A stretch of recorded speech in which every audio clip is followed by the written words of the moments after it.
ఒక లోక్సభ ఎంపీ సుశీల్ రింకు బీజేపీలో చేరిపారు. ఆయనతో పాటు మరో ఆప్ ఎమ్మెల్యే కూడా కమలం పార్టీలో చేరారు. రాబోయే రోజుల్లో మరింత మంది బీజేపీలో చేరతారని పంజాబ్ బీజేపీ చీఫ్ అన్నారు. కేజ్రీవాల్ జైలుకు వెళ్లిన తర్వాత పార్టీలో పరిణామాలు క్రమంగా మారిపోతున్నాయి. ఆ వివరాలు ఏంటో ఒకసారి చూద్దాం.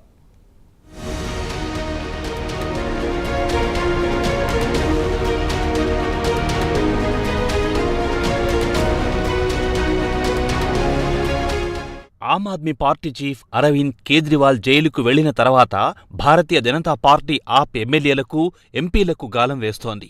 ముందుగా పంజాబ్ ఆ పార్టీపై ఫోకస్ పెట్టింది. ఆ పార్టీకున్న ఒకే ఒక లోక్సభ ఎంపీ సుశీల్ రింకు బీజేపీలో చేరిపోయారు. ఆయనతో పాటు పంజాబ్కు చెందిన ఎమ్మెల్యే కూడా బీజేపీలో చేరారు. సిట్టింగ్ ఎంపీలు బీజేపీలో చేరడం రింకు మూడోవారు. అంతకుముందు లుధియానాకు చెందిన రవనీత్ సింగ్ బిట్టు, పటియాలా ఎంపీ ప్రీనీత్ కౌర్ వీరిద్దరూ కాంగ్రెస్కు చెందిన ఎంపీలు. వీరు కూడా నేరుగా బీజేపీలో చేరారు. వీరందరినీ బీజేపీలో లోక్సభ బరిలో నిలిపే అవకాశాలున్నాయని చెబుతున్నారు.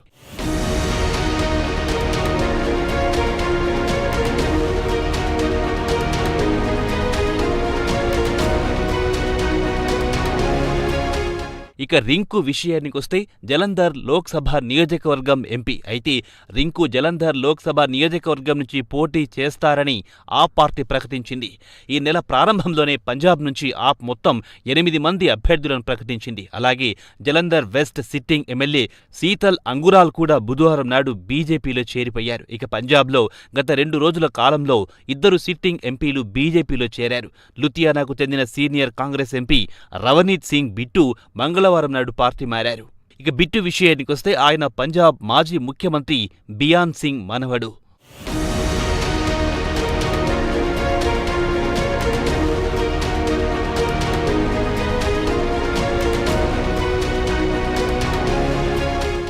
ఇక ప్రీనీత్ కౌర్ విషయానికొస్తే ఆమె పటియాలా కాంగ్రెస్ ఎంపీ. ఈ నెల ప్రారంభంలో ఆమె బీజేపీలో చేరారు. అయితే కాంగ్రెస్ పార్టీ గతేడాది ఆమెను పార్టీ వ్యతిరేక కార్యకలాపాలకు పాల్పడుతున్నందుకు పార్టీ నుండి సస్పెండ్ చేసింది.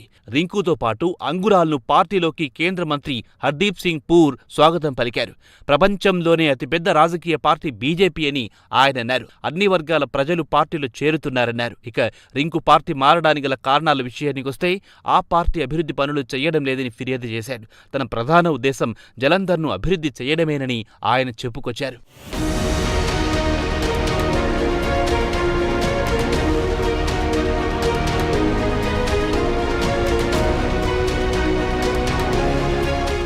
తాజా పరిణామాలపై పంజాబ్ బీజేపీ చీఫ్ సునీల్ కుమార్ ఝకర్ మాట్లాడుతూ ఇది ఆరంభం మాత్రమే, రాబోయే రోజుల్లో ఆ పార్టీ ఖాళీ అవుతుందన్నారు.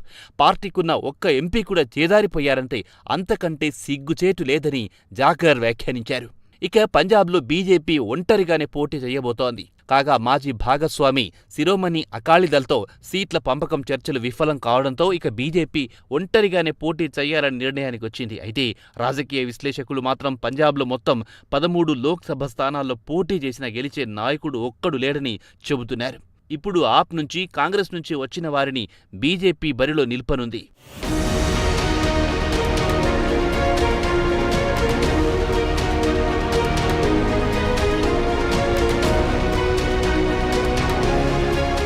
వాస్తవానికి జలంధర్ కాంగ్రెస్ సిట్టింగ్ ఎంపీ సంతోష్ చౌదరి ఆకస్మిక మృతితో జలంధర్లో ఉప ఎన్నిక అనివార్యమైంది. అయితే 2022 అసెంబ్లీ ఎన్నికల్లో అంగురాల్, రింకు ఒకరితో ఒకరు పోటీ పడ్డారు. అంగురాల్ ఆప్ టికెట్పై, రింకు కాంగ్రెస్ టికెట్టుపై పోటీ చేశారు. అయితే రింకు కాంగ్రెస్ టికెట్పై పోటీ చేసి ఓడిపోయారు. ఆ తర్వాత జలంధర్ లోక్సభ ఉప ఎన్నికల్లో పోటీ చేసేందుకు రింకుకు అవకాశం ఇచ్చింది. రింకు 58,691 ఓట్లతో గెలిచాడు. బీజేపీలో చేరడానికి ఓ గంట ముందు అంగురాల్ ఫేస్బుక్ పేజీలో పోస్ట్ పెడుతూ ఆమ్ ఆద్మీ పార్టీ తనకు అప్పగించిన అన్ని బాధ్యతలను రాజీనామా చేస్తున్నట్టు చెప్పారు. కాగా అంగురాల్ పంజాబ్ ముఖ్యమంత్రి భగవంత్ మాన్కు అత్యంత సన్నిహితుడని చెబుతున్నారు.